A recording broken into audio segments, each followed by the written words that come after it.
મિત્રો કેમ છો? આજકાલ લગ્નની સિઝન આવે છે અને ફોટોગ્રાફી પાછળ ખૂબ ધૂમ ખર્ચો કરવામાં આવે છે. પ્રી વેડિંગ ફોટોગ્રાફી, મેરેજના આગળના અને પછીના પ્રસંગો અને બધામાં સુપર ફોટોગ્રાફી અને વિડીયોગ્રાફી કરવા માટે કોન્ટ્રાક્ટ આપવામાં આવે છે અને લાખો રૂપિયા લેવામાં આવે છે. પણ તમે વિચાર કરો કે જો તમારો આ લાઈફ ટાઈમની સૌથી મહત્ત્વની ઇવેન્ટ છે અને એમાં જો ફોટોગ્રાફી કે વિડીયોગ્રાફીમાં કોઈ મિસ્ટેક થાય અને ફોટા બોગસ પાડે સાવ, તો તમે ચલાવી લો? કોઈ ના ચલાવી લે, કેમ કે લાઈફ ટાઈમ મેમરી લોસ થાય. તો તમારે આવું કોઈ ફોટોગ્રાફર કરે તો તમે શું કરી શકો?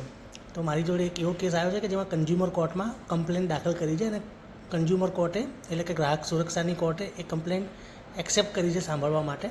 2020નો મામલો હતો, પણ 2 વર્ષ કોવિડના કારણે એ કન્ઝ્યુમર કોર્ટમાં આવી નહોતા શક્યા. પણ અલ્ટિમેટલી કોર્ટે આ ફેક્ટ જાણી અને ફોટોગ્રાફરની સામે કેસ કરવા માટે જે મંજૂરી માગવામાં આવી હતી મંજૂરી આપી અને હવે એમની સામે કન્ઝ્યુમર કોર્ટમાં કેસ ચાલે છે. તો તમારા ફોટોગ્રાફર તમારા વેડિંગ ફોટોગ્રાફીમાં કે એમાં કોઈ મિસ્ટેક કરે તો તમે કન્ઝ્યુમર કોર્ટના કાયદા મુજબ અરજી કરી શકો છો અને તમને ન્યાયને વળતર મળી શકે છે.